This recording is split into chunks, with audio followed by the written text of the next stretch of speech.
Hello everyone, in today's video we're gonna be talking about Constance, a brand new Metroidvania that's scheduled for release later this year. This game is taking inspiration from the level design and exploration mechanics of titles like Hollow Knight and the platforming of games like Celeste. It has a unique art style that is fully hand-drawn, making it stand out among the other titles in this genre. Jumping right in, you play as Constance, a struggling artist that becomes trapped in her own inner world. This world and its enemies are a representation of the psychological struggles that Constance is dealing with.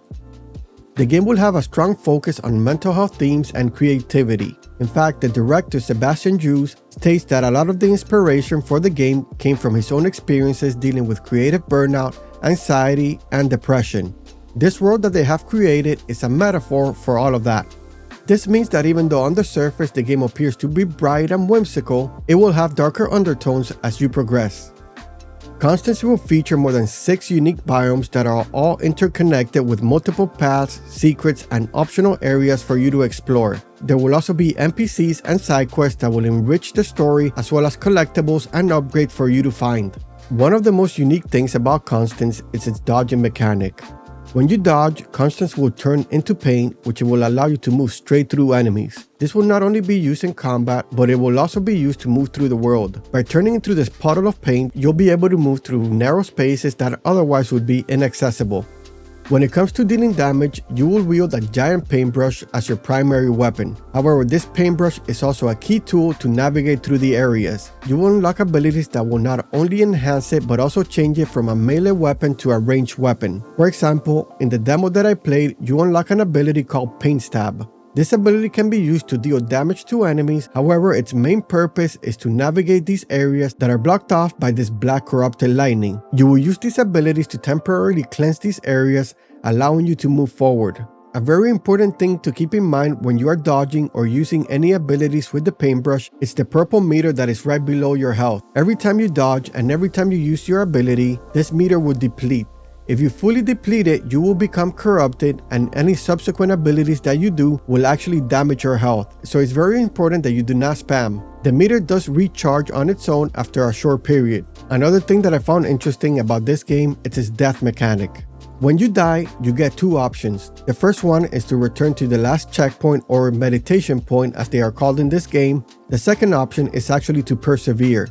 If you choose this option, you will respawn right where you died, or at least very close to where you died, with only 60% of your health. You won't be able to get back to full health until you meditate at a meditation point. This means that for players that don't want to backtrack, you always have the option to persevere, even though you will be at a slight disadvantage. It's also worth mentioning that your health won't decrease below 60%, so even if you keep dying and keep persevering, you will always have 60% of your health, as this is not a stacking debuff.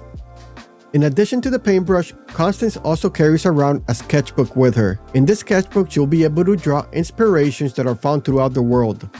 These inspirations function like an upgrade system. For example, you might find an inspiration that boosts your health or increases your paint capacity.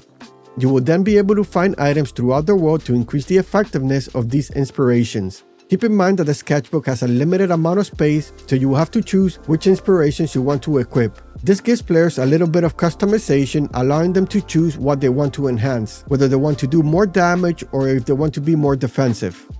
So that right there is a quick overview of Constance. There is an available demo of this game on Steam that you can download, and it's only around 30 minutes long. I played through it and I did enjoy my time with it. The combat felt fluid and the paint mechanics were interesting. I especially liked them to traverse the environment and complete the platforming challenges. I also enjoyed the dodge mechanic, which is very different from other Metroidvanias. On top of that, I love the persevere mechanic. If you're like me, you probably don't like to backtrack a lot, so having the option to respawn right where you died is great. Now, with all of that said, there is still a lot we don't know. We have to wait and see how it all comes together, especially the level design and the character upgrades. Nonetheless, I'm really looking forward to Constance when it releases on November 24 on PC. It is scheduled for release on console sometime in 2026, but a specific date hasn't been given yet. For those of you that have played the demo, please let me know what you thought of it in the comments down below. Also, if you enjoyed this video, please like and subscribe to the channel. I will be doing a lot more videos on Metroidvanias, so if you're interested in that, please subscribe and turn on notifications so you don't miss out. Thank you all so much for watching, and I'll catch you in the next one.